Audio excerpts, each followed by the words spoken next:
Hello dear students, welcome back to your socials class. Open page number 230 in your book, chapter number 23. So whenever you are listening to explanation, just open your book in front of you. I have told you many times. So today also open page number 230 in your book, chapter number 23, the judiciary. Now in this chapter what you will study function of judiciary. Functions क्या होते हैं judiciary के. Need for an independent and impartial judiciary. Structure of courts in India. Now the judiciary, supreme court, high court and subordinate courts, ये इसमें divided होती है. अब supreme court में आप क्या पढ़ोगे? The highest court in India. Okay, high court क्या होता है? The highest court of a state. Subordinate courts क्या होते हैं? Civil courts, criminal courts, revenue courts. ठीक है, क्योंकि कोर्ट्स भी होते हैं ना, अदालत जिसको बोलते हैं, तो वो भी डिवाइडेड होते हैं. ओके, तो जो सुप्रीम कोर्ट जो होता है तो that is the highest court in India. Headed by the Chief Justice of India, the Supreme Court comprises a maximum of 33 other judges. Appointment of judges by President of India. इसमें appointment जो होता है judges का, वो कौन करता है? President of India. Powers क्या होती हैं? Original jurisdiction, okay, appellate jurisdiction and advisory jurisdiction. अब यहाँ पे क्या होता है? High court, that is the highest court of state. तो अपॉइंटमेंट ऑफ जजेस by president of India. President of India जो है अपॉइंटमेंट वही करता है. Chief Justice of Supreme Court and Governor State. Okay. Now on next page. So before reading this next page, I just want to tell you that you have to draw the flow chart of the judiciary.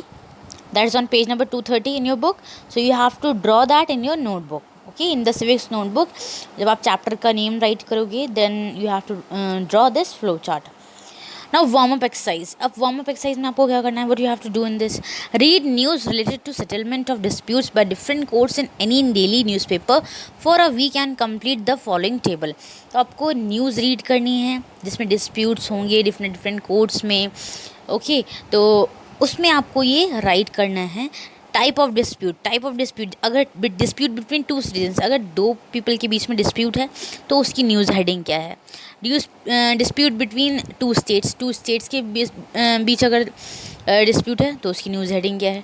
Dispute between centre and state, centre या state के बीच में अगर कुछ dispute है तो आप वो right करोगे. ओके, उसकी हेडिंग्स आपको राइट करना है. तो for that you have to read the newspaper. आप ओल्ड न्यूज़पेपर्स भी रीड कर सकते हो जस्ट फॉर हेडिंग, और otherwise you can read the new newspapers also. Now paragraph. Indian democracy rests on three pillars: the legislature, the executive and the judiciary. ये मैंने आपको previous chapters में बताया कि इंडियन डेमोक्रेसी जो है वो थ्री पिलर्स से होती है. The legislature, the executive and the judiciary. Can say three parts में डिवाइडेड होती है. These are the organs of the government. ये ऑर्गन्स होते हैं गवर्नमेंट के.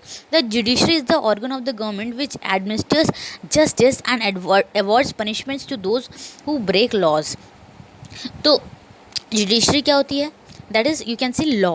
ओके, ये एक ऑर्गन ऑफ द गवर्नमेंट है जो जस्टिस दिलाता है लोगों को, या फिर पनिशमेंट दिलाता है अगर कोई कुछ भी लॉ ब्रेक करता है तो उसको वो उसका पनिशमेंट उसको देता है.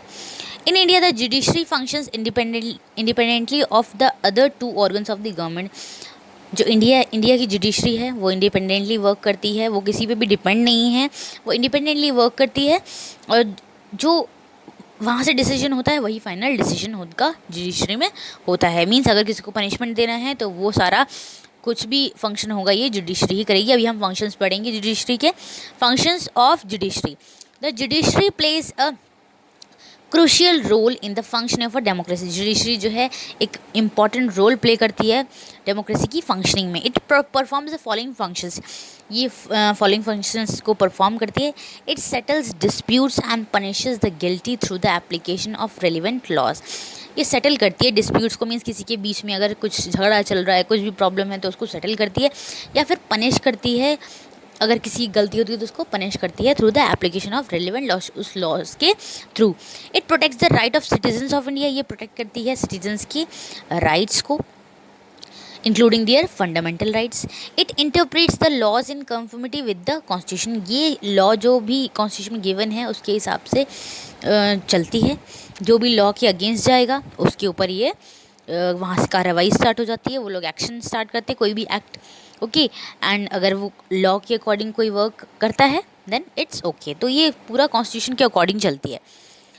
It resolve disputes at different levels. और ये डिस्प्यूट को रिजॉल्व करती है बहुत डिफरेंट लेवल्स पर. That is between citizens and the government, between two or more state governments, between the centre and the state government.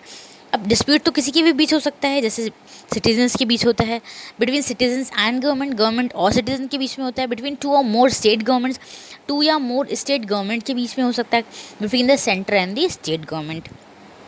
दो डिस्प्यूट्स जो भी होते हैं वो कौन रिजॉल्व करता है? हमें जुडिशरी. इट इशूज़ रिट्स और फॉर्मल रिटन ऑर्डर्स. रिट्स क्या होते हैं? Formal written orders to the concerned organ of the government. कोई भी laws, written orders you can say, तो जो वो होते हैं जो गवर्नमेंट से रिलेटेड होते हैं, और any other government institution that has violated the rights of people thus ensuring that people enjoy their fundamental rights. वही जो फॉर्मल रिटन ऑर्डर्स होते हैं गवर्नमेंट के, वो सारे अगर किसी ने वायलेट की या फिर कोई राइट्स नहीं दे रहा है पीपल को, तो उसके अगेंस्ट वो एक्शन ले सकती है जुडिशरी, या फिर उनको प्रोवाइड करती है सारे फंडामेंटल राइट्स, उनको सिटीजन्स को एंजॉय करने के राइट्स देती है. It can declare any law passed by the central or state government as unconstitutional if it thinks that the law is not in conformity with the constitution. So it can declare any law. कोई भी law जो पास होता है central या state government से, उसको unconstitutional declare कर देती है जुडिशरी. क्यों? अगर उसको लगता है if it thinks that the law is not conformity with the constitution, means अगर लॉ जो है वो कॉन्स्टिट्यूशन के से कन्फर्म नहीं हुआ है, मीन्स लॉ जो है जो पास हो रहा है वो कॉन्स्टिट्यूशन के अकॉर्डिंग नहीं है, तो उसको अनकॉन्स्टिट्यूशनल डिक्लेयर कर सकती है judiciary. Okay, so we will read up to this only today.